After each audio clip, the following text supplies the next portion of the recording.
Welcome to the podcast. My name is Chris Hall, your host. Today I've got Greg Savage with me. Now, Greg is a recruitment expert who's actually been a very successful founder of 4 different businesses over his time in the recruitment industry.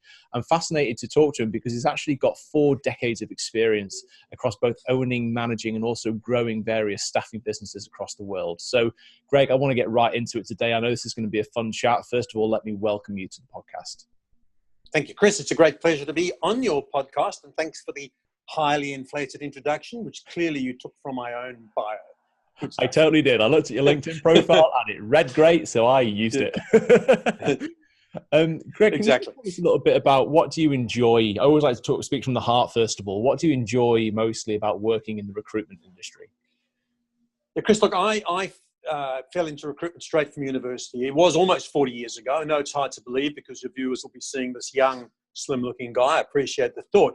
But it is 40 years, and it was a magnificent slice of luck because the industry suits me in so many ways. And the first thing that isn't often spoken about, because my industry gets a lot of negative raps, and some of them are deserved because there are a few players in our industry who need, a slap across the chops. But this is intrinsically a good business. What we do is good. We find people work, and we find companies talent to grow their businesses. And I've got friends who are bankers and friends who are lawyers, and they sometimes tease me. And then I say, well, you're a banker, you defend criminals for a living, and or you're a lawyer, you defend criminals for a living, and you're a banker, and you probably are a criminal. All we do is very, very good stuff. So the other thing to remember is, done well in our industry, everyone wins. If I wanted to sell you something, Chris, this pen, I'm going to try and get the highest price. You're going to try and get the lowest. And then we're going to go away one feeling they've won, one feeling they've lost. In recruitment, everybody wins when it's done well. So the company, the client gets a magnificent hire that drives their business forward, solves them problems. Somebody gets a career step forward. The recruiter has the satisfaction of making the match and earns a fee. So it's a good thing. So I like it for all those reasons. I like it because it's a competitive industry, and that's in my DNA. I like it because it's measurable. There's nowhere to hide. It's a bit like when my son comes off the field and he's been a cricket field, that is, and he's out for 3, and he tries to tell me he's batted really, really well. And I say, but you made 3 runs, mate. That's the score. There's no way to hide from that. It may have been an elegant 3, but, that's not in the scorebook. And that's the same with recruitment. It's measurable. I like that. You can't hide in our business. And that's good. And over the years, my fun, Chris, has come from not so much I don't recruit people in jobs anymore, but it's helping other people be successful. This business is like every other business, is leveraged through people. Technology is important, but people are the differentiator. And that's where the fun is. That's the sweet spot. So quite a few reasons why I love recruitment and still do. Otherwise, frankly, I just wouldn't be involved anymore. It's quite obvious to me you've got that fire and energy that connects with everything you just said. So that's really a very beautiful and eloquent, powerful answer. Let's go back to the 80s now. Let's go back to 1987. What originally inspired you to set up Recruitment Solutions? Well, it's an interesting story. I'd been in recruitment about 7 years. I had 3 or 4 in Australia. I'd gone to the UK. I'd run out of money from traveling around Europe. I'd got a job with a company called Accountancy Personnel. Now, anyone who goes back in recruitment a long while will know that is the company that Hayes, which is one of the monoliths in recruitment today, bought to get into our industry. Anyway, I was there 2 years. I came back to their Australian business, and Hayes bought the business. And the 3 of us who are running the business here, not the owners, we were beneath the owner. I was a director at 27, so I had a good run, and I was doing really, really well, I guess, in many ways. But we said to Hayes, look, we're running your business here. We'd like equity in the business locally. And they said, certainly not. It was never going to happen. They were very nice people. There was nothing about that. But it was an opportunity for us to set off on our own. And we did that. And really, when I think back, it wasn't about money. I had to borrow $15,000 to start the business. I had no money. I was 27, $15,000 in those days, a very, very big sum of money. The 3 of us put $15,000 in. It was about autonomy. It was about adventure. It was about doing it. We had this naive belief we could do it better than anybody else, or do it our way, I should say, at least. But it wasn't really about money. In fact, for years, we paid ourselves salaries way below what our consultants were earning because we just didn't have the wherewithal to pay ourselves well. But, 10 years later, that business listed via an IPO on the stock exchange, and it was a very successful exercise financially and in many, many other ways, which I can talk more about if you wish. Absolutely. I definitely want to talk about the IPO element of Recruitment Solutions, but just to kind of mirror back to you some of that passion and energy, I set up my first business, I think, at 28 years old. And when I speak to clients that are, say a business coaching relationship, and they're in their 20s, maybe it's BC, before children, before marriage or whatever, and they've got that fire in the belly, I encourage them wholeheartedly to just go and bloody do it, because when you can take those risks at those earlier stages of life, it means that maybe you've got less reasons or less fears around things like family commitments or whatever, at those earlier stages. And actually, what's also very relevant? There's a guy that you may know called Daniel Mumby, the startup guy. He's also a LinkedIn top influencer like yourself. And he says that he primarily invests in people, the entrepreneurs that are on their sixth business. And the reason for that is because they've gone through these early years, which is the more common story is falling flat on your face or going through tough times and learning so much. Your story, I have to say, was one of IPO, which I want to talk about. But, looking back on those years now, would you, if you were to give advice to someone that wants to set up their own business and they're in their 20s, for example, would you give similar advice of like, just go for it because you're going to learn so much. The only way you'll learn is by doing. Oh, there's no doubt about it. And frankly, I think naivety was an advantage in some respects, because you don't really know how hard it's going to be. And I think you're quite right. I didn't have children. I wasn't married at that point.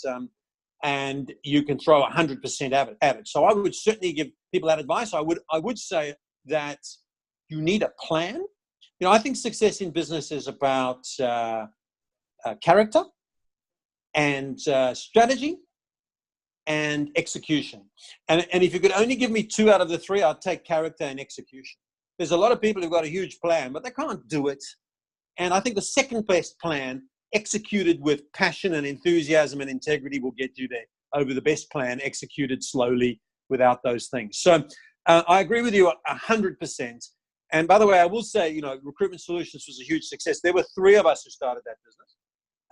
And so it wasn't just, it certainly wasn't just me that led to its success. It was a cocktail of a combination of things. That's interesting that you had 3 founders as part of Recruitment Solutions, because often when we've got not just the solopreneur, but indeed people balancing each other out and also bringing their unique contributions, that can sometimes be part of the success formula to get it through to a listing stage.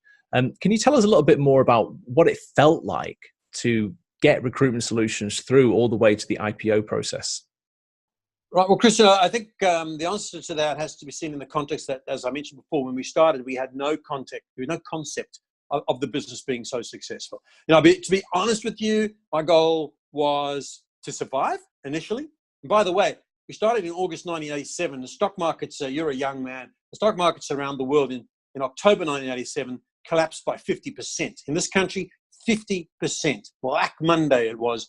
And in New Zealand, 60%. Billions and billions wiped off the stock exchange and the value of businesses. We thought we were going to go into a recession. We didn't until 3 years later. And that recession in Australia was the making of Recruitment Solutions. We can talk about how we survived a recession at another later on if you wish.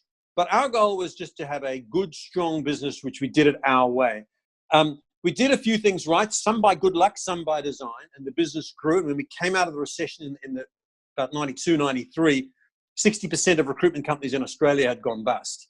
I would never revel in the failures of anyone else, but it did leave the field a little bit open. We came out stronger and with great recruiters and with better relationships with clients, and the business grew. And then, I was still not even 40 yet when we were thinking about the other 2 guys were older than me, actually. So they were more closer to thinking about an exit.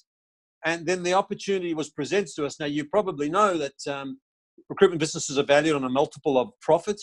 Typically in a trade sale, you might get 3, 4, 5 times, depending on the structure of your business. The day we listed, it was 9 times. And by 5 o'clock that night, it was 10 times because the share price went up. And 2 years later, it was 20 times. Wow. So the financial ramifications of that are huge. But I'll be very frank with you. The listing of a business is not for the faint-hearted and not for everybody. And frankly, probably not for a company that size. We were turning over maybe 40 million, making 4. A couple of years later, it was 60 million. that's a big business for a recruitment company, but in the context of a listed company, it's very small fry. It doesn't attract the attention of the analysts and the fund managers very much. Right. So there's a lot to think about where you're listed. I'm quite happy to talk about the advantages and the disadvantages. But for me, just to wrap up the question you asked, it was a feeling of immense pride that strangers were investing in our ability to manage their money, because that's what happens when people give you money for your business. They want the share price to triple or quadruple. And so as a matter of immense pride and immense responsibility, there were only two of us ended up on the board. Others were non-executive directors. And it was a period of great learning as well. So it was a wonderful time and a wonderful conclusion to the first part of Recruitment Solutions' journey, because listing's not the end of the story. It's, in many ways, it's the beginning. Can you tell us a little bit about the actual process of getting through to IPO? I'd imagine it's quite an arduous process with a lot of projects, reviews, systems, processes, and very clean demonstration of accounts. It's a massive process. It's a long and arduous process. The due diligence, you have to be running a pretty clean set of accounts anyway, which fortunately we've done. One of the three of us started the business was a chartered accountant. So we had that outlook on life. We'd always we'd never run any of our own expenses through the business. There was literally no normalization to be done. The business had grown. We had offices in all states of Australia. We listed with about 150 staff. It grew to 250. It's a sizable business, and the due diligence is very onerous. But so is being listed. The transparency, the compliance, the cost. I reckon it costs $1 million a year to be listed. There are benefits, which we can talk about, of course. You've got to go and justify 1% drop in your margin in your Brisbane office to some snotty-nosed fund manager who wants to know what that's about. You can't make decisions the way we did. So we used to make decisions, around a table like this or in the pub. We'd say, hey, let's open an office in Adelaide. What do you reckon? And then we'd do it. Well, you can't do that when you're a listed company. You've got non-executive shareholders, and you've got an obligation to non-executive directors. You've got an obligation to shareholders to do it in a more considered way, which is a good thing. I'm not saying, but it's a big change. If you've owned your business from just three of you in a room to be going listed, you've got to change your mindset about. And so I often encourage people that to think very hard about listing as an exit. While the financial side of it might be attractive, and only might be, because if you don't hit your numbers, your share price will get hammered. We've seen that with many other listed recruitment companies that came after Recruitment Solutions. It's a desolate landscape, listed recruitment companies in Australia. It's full of limping horses that are not going to make the finish line, and many have been delisted, and some have closed altogether. It's not as if you can assume that you're going to make all this money. Your shares are escrowed anyway for a period of time, a lot of them, quite rightly. So you have to grow the share price, and you've got to do that by running a successful business. Except now it's under very close scrutiny and constant evaluation. I think there's a lot of wisdom there, and treating your profit and loss very cleanly, in a way that is purely about treating the business as a business, because by doing so, you're building your business into something that's very demonstrably sellable further down the track, and there's no need to do any adjustments. And when you can just demonstrate that in a clean manner, you can drop the short-term perspective of having a temporary financial gain and therefore tap into what's possible in the longer term. I mean, I'm on the board of 15 recruitment companies and HR tech businesses in Australia and New Zealand and Singapore. And before I take that on, I will say to people, are you really wanting to build a lifestyle business, or you want to build a real business that has a sustainability about it, that will have a value in the future? And to do that, you need to start to think like a big company long before you are a big company. Have an advisory board. Get your accounts audited. Normalize your accounts. Don't pay the nanny through the accounts.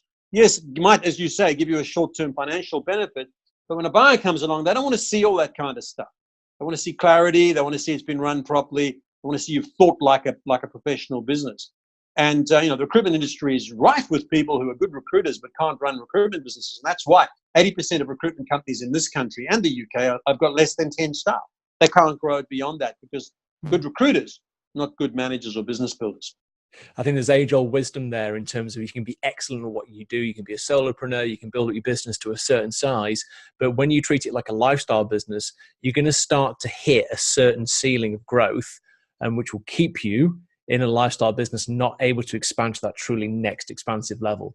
Now, I'd like to kind of go to the recession period again to talk about how you managed to get Recruitment Solutions through that, because look, it's an age-old story, actually, that some companies actually start during a recession and they've got the courage and the boldness to do it because they see an opportunity, and others just see it through. And either way, if you're able to see it through a recession, a very common outcome is that you actually manage to gain market share because, unfortunately, a lot of your competitors have not survived. Now, that was one of the outcomes that you got to, but I'm intrigued.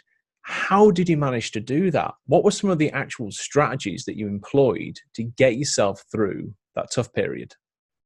It's interesting. As I mentioned, I'm on the board of a lot of companies, and the industry in this country is doing very well. People are making record profits, and I am saying to them, and I do irritate them a lot, but it's for their own good. I'm saying to them, what would happen if your permanent revenue dropped 50% and your temporary revenue dropped 30% in a 4-week period?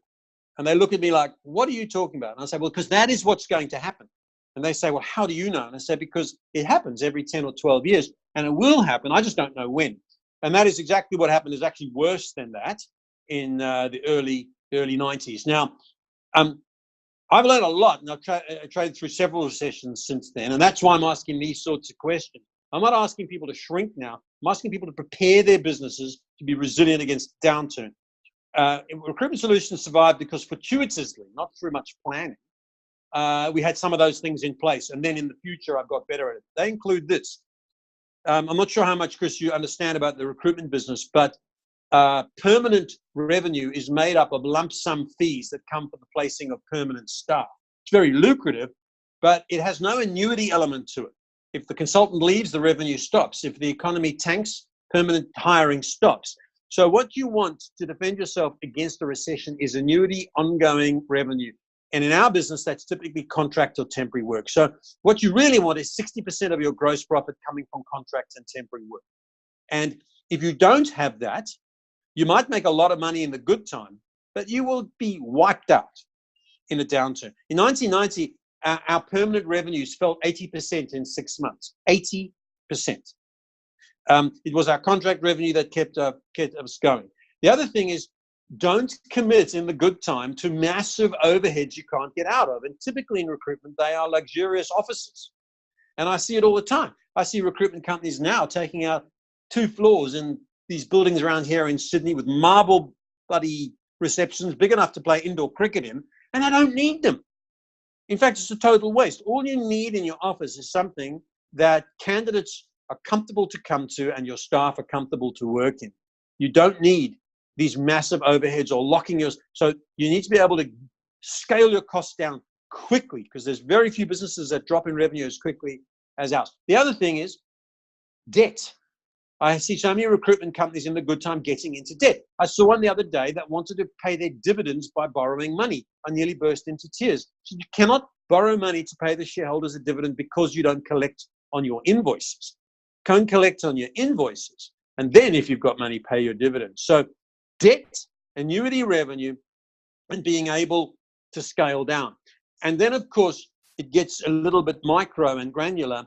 If you have got recruiters in your team who can really build relationships and who really have, there's plenty of recruiters around this city and every city in the world making money without any client or candidate relationships. They are keyword spamming, keyword matching spammers. In other words, they can see that this person's got these skills on their resume. They can see the job spec says that.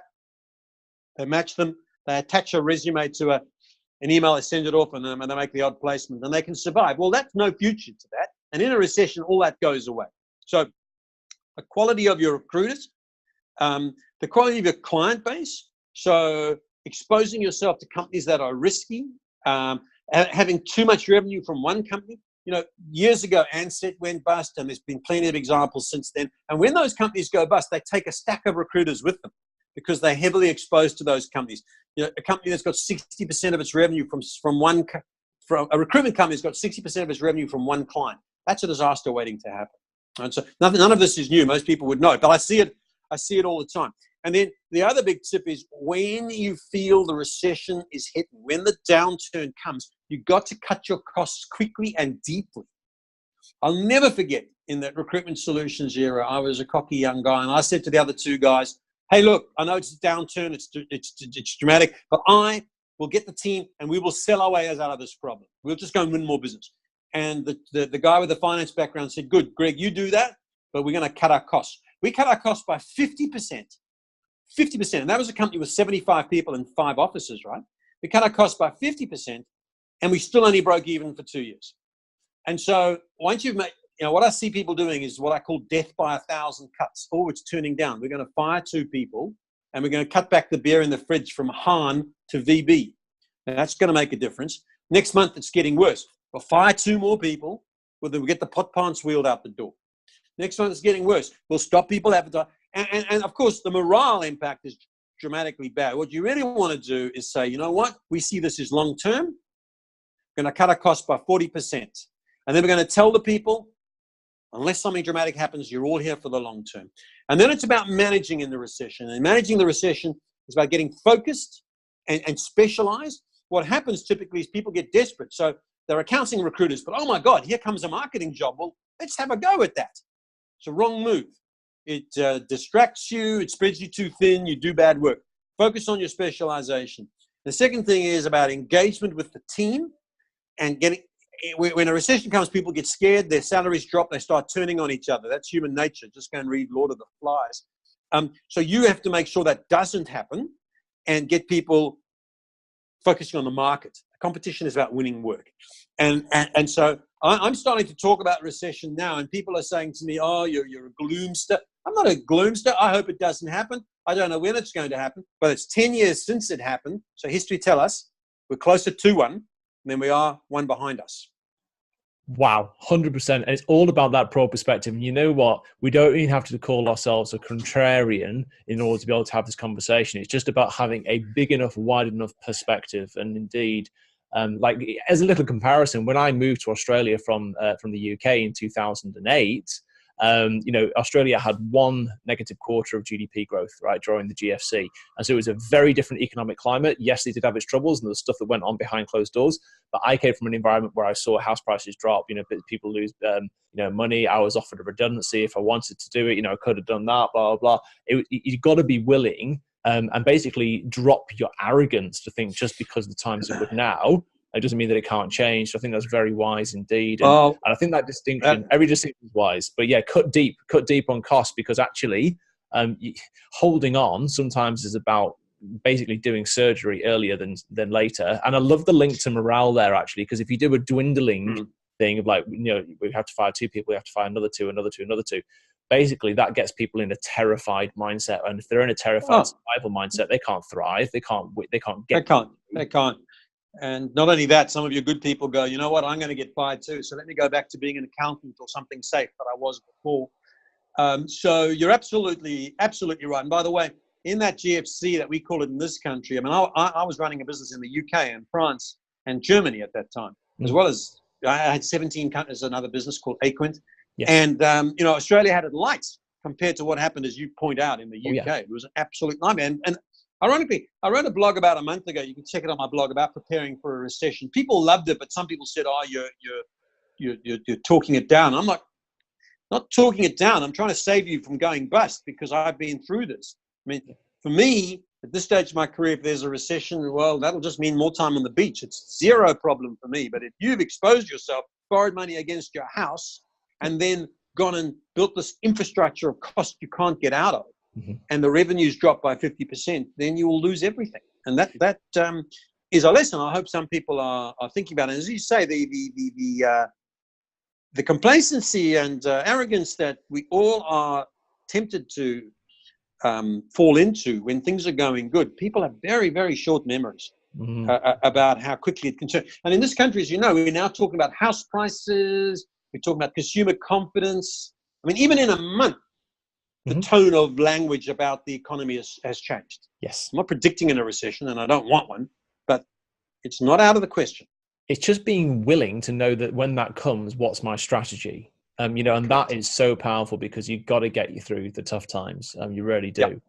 And I hear decisiveness within that too, So yeah, no, fascinating. Couldn't agree more, because I've been through tough times myself in business, and I know that all of a sudden it turns into a conversation of, well, this is very challenging, but beyond the people relationship aspect, which is the really hard part if you have to fire your team, beyond that, I need to try to make sure that I don't go completely insolvent and that I get through this, because otherwise there's nothing left to talk about.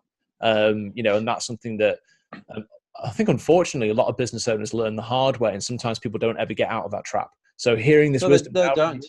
Yeah, they don't. It's very true. I mean, for example, people can be very stubborn, and I've been guilty of it. I'm no longer like this when it comes to business. So you open an office in Adelaide or somewhere, and the recession comes. You haven't had time to get traction, and it starts losing lots of money. Well, sometimes people double down and just put more money in. You've got to suck up your pride and say that didn't work. We're going to close it. We're going to mothball it. And by the way, we're going to close Brisbane too, because that's what we need to do to get through this. And we can go back to those markets. And this is just an example, by the way, back to those markets in due course, rather than keeping these sort of bleeding sores that can cripple the business through pride. Yep. It kind of is like a gambler's addiction, right? That's how business has its potential to turn into. It's a gambler's addiction of like, oh, if I just bet again on black at roulette, then I might win again. Or indeed, or the whirly highs of a stock market, oh my God, I've made 10 times return. Surely you can never go wrong. Boom, when it crashes. Yeah, exactly. And house prices are in that category too. And now in this country, as you know, we've got people who've got negative equity already, and that's only with a 10% downturn. If it was 30%, I don't know what that's going to end up at. Oh my gosh, can I tell you a funny story? I literally was having a chat with a account manager from an estate agent yesterday. And I asked her, I said, look, I'm from the UK. I'm a humble guy. I could buy a house in Manchester where I'm from, and I could pay the same amount on my mortgage and rent it out to someone, and basically make a bit of cash flow positivity.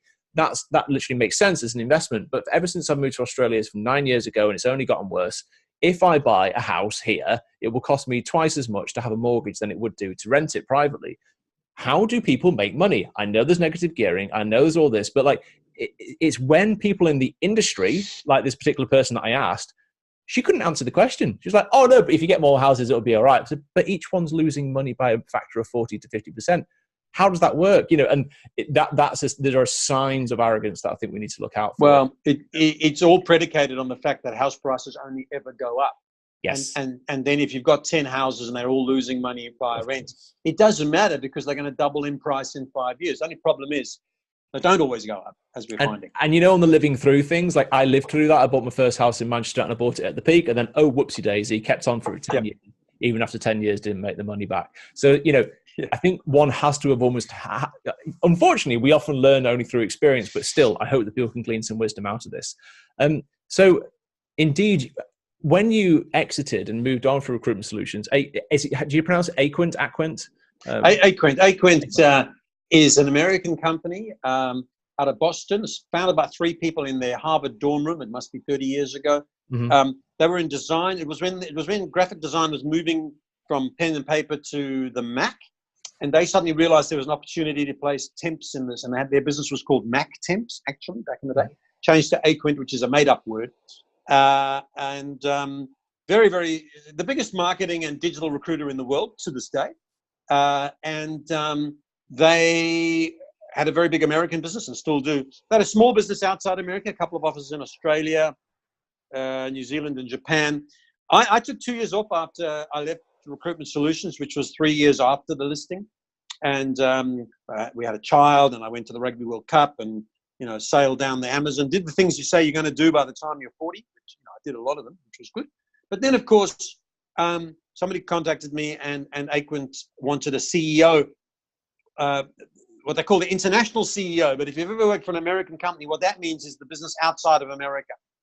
And that was a fabulous journey. It was 5 offices. By the time we got to 8 years later, it was 35 in 17 countries, right across Asia, Europe. We already had offices in the UK, actually, London and Manchester, but we grew those. We made acquisitions, these 12 acquisitions. And I have to be honest with you, this is, having talked about arrogance, I began to believe that I was had the golden touch, because everything I did turned into money. And we grew. I can give you the numbers. We grew from $10 million US in sales when I took it over to 100 million. And we're making a 10% EBIT margin. So, the guys in Boston were really, really happy with me. And I was pretty happy with myself. And it was the GFC, 2008, 2009, that took me back to Recruitment Solutions and just reminded me that I hadn't fully learned my lessons, because while we still had a great business, and that business continues on to this day, we weren't as good as we thought we were. I didn't have as good management as I thought I did. Some of our offices were too dependent on permanent. Some of our client relationships weren't that good. Some of our technology wasn't anywhere up to scratch. And so when revenues dropped, we were exposed. And so it was a tough time. I mean, we still made money, but we had to close offices. And, I just spent 10 years building this empire, so to speak. And I was very proud of it, even though I didn't own it. I was an employee, but I didn't treat it that way. It was I suppose humbling experience is too much to say, but it was a chastening experience, because it just proved that we're not as good as we think we are, and the business wasn't as good as I thought it was. So I had to spend a year or two doing some of these things we've already spoken about, closing offices, and letting people go that were friends. Very, very tough to get the business back on an even keel. And then out of that came the opportunity, Chris, to engineer a management buyout, which did in 2010, of 10 of the Eloquent offices. With their support, I mean, Eloquent actually retained a small shareholding in this new business that we started called Firebrand. And that was a bizarre thing, because I was the CEO of Eloquent one day, and the very next day, literally on the appointed day, I was now the CEO of Firebrand. We had 10 offices in 8 countries, stretching from London, France, Japan, New Zealand, Malaysia, Hong Kong, Singapore, Australia. Probably missed 1 or 2 out. Wow. So suddenly inherited this business that had momentum, because we inherited all the revenue. So basically, myself and some of the senior management bought those businesses. Eloquent retained. Eloquent provided us services, but we had to rebrand it and get on with it. And so now I had this task, which is, if you're interested in branding, is quite an interesting story. In 2010, of a business in 8 countries, including France and Japan, and no brand, and we had to build, and no money, because we were a startup, right? So we had ongoing revenues, but we didn't have like $5 million, $10 million in the bank to be spending on branding in 8 countries. But social media was taking off at that time, and we were one of the very early exponents. Again, I'd love to say it was a brilliantly clever move of me predicting the future. It wasn't. We had no other way to do it, so we used social media. And then we got good at it.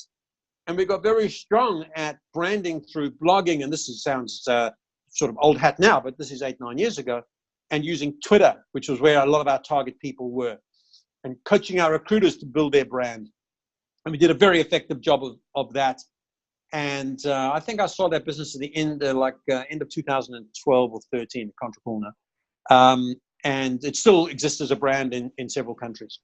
That's fascinating. Okay, so that came out. That's one thing I hadn't realized. That came as an opportunity through a management buyout. And that's a very interesting lesson on the early adopting stage of social media, because, to do a comparison to, say, podcasting, there's a guy called Joe Rogan, who is a comedian based in Los Angeles, and he got right onto the YouTube thing, basically about 10 years ago. And because he was one of those early guys, he's ridden that exponential curve, and it's just exploded. So when you get onto an emerging trend early, it has a lot of benefits. But the thing Go ahead.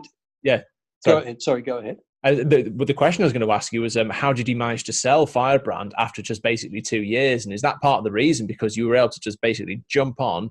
Yes, you had to launch a brand. Yes, you had to, really hit the ground running, but you had an established business from many other aspects. Yeah. I'm going to answer that question. I just want to make one comment about brand, if I may, Chris. Of course. Firebrand got into digital and social, but it was really through me and the marketing director. And it really started because some of my young sort of 25-year-old recruiters are coming up to me and saying, hey, we need to get on Facebook to recruit. Now bear in mind, it's a decade ago, right? We need to be on Twitter. I'm like, Greg, we need to blog. And I'm like, what? So I decided that I needed to understand it. Before I could tell them they were wrong or they were right, I needed to understand it. So I started to blog under the Savage Truth. I got on Twitter and used it to promote Firebrand. But over the years now, it's just evolved into this Greg Savage thing. And now It's a fascinating lesson in branding. I mean, basically, let's not beat around the bush. I am an unemployed ex-recruiter in Australia in my 60s. And I can go to just about any city I choose, put on a recruiting event, and it sells out. And I'm not exaggerating. I've been to 25 in the last 2 years, from the UK, South Africa, all around Australia, etc. And that only happens because of content marketing, which I sort of defaulted into. So it's the blog, it's Twitter, it's LinkedIn, where I've got 300,000 followers. And I don't even try that hard, to be honest with you, because I don't really care. I did when I was running my business, but now, it's actually a burden because I get so many questions to answer, and I get guys from the UK turning up wanting to have coffee with me. That's an inside joke. Chris, you and I will understand that. So it's a very interesting lesson in brand building, which is very applicable to recruitment. And I try to coach my recruitment companies to build brand, because in our industry, we're still trying to make thousands of cold calls. And what you really want to do is make warm calls and speak to people who know who you are in the first place. So that's that. To answer your question, let me be very honest about Firebrand. When we did that Firebrand buyout, we were being opportunistic. We were trying to time the market, which I always recommend to people. It's not a smart, timing the stock market or the housing market is difficult. As I mentioned, we'd gone through that downturn, and our permanent revenues in Firebrand had dropped dramatically, right? and so had temporary revenues. And so we took 10 of the offices on the basis that they'd reached a peak that dropped dramatically by half. Surely we could just manage them well, and when the upturn came, we would just ride that wave. That was the plan, and it was a good plan, and it worked, I would say, about 50%.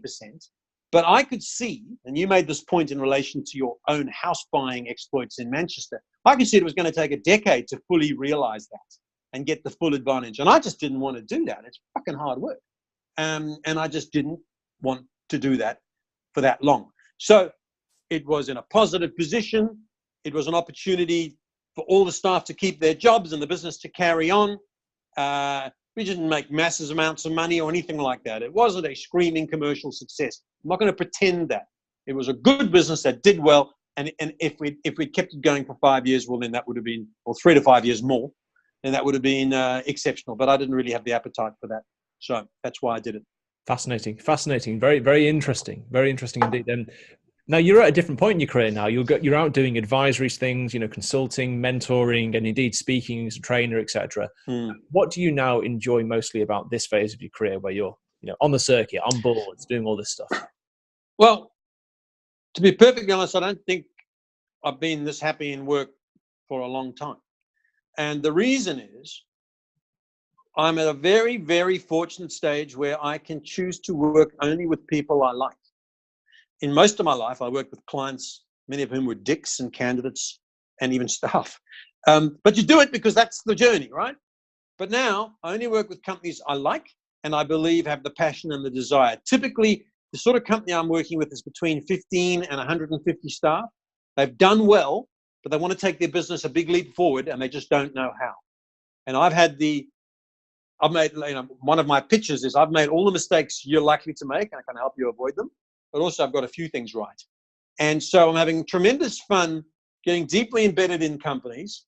And in many cases, the relationship is 4 or 5 years old. In some cases, I've taken a shareholding in those companies. So I get very close. And then we build it to where the owners are looking to either exit or grow, whatever their plan is. And I can bring all my experience to bear. I can use those experiences to help mentor and coach. But I don't have to do any of the work, Chris. That's the beautiful thing. So if the decision is we have to open an office in Brisbane, somebody else has to go and do that. If the decision is we have to counsel this manager because he's not performing and he may have to go, well, somebody else has to have that difficult conversation. I've done all those things a million times. So I'm loving being able to be part of the journey, but not having to act. I don't have any staff, right? So that's after 35 years of managing people.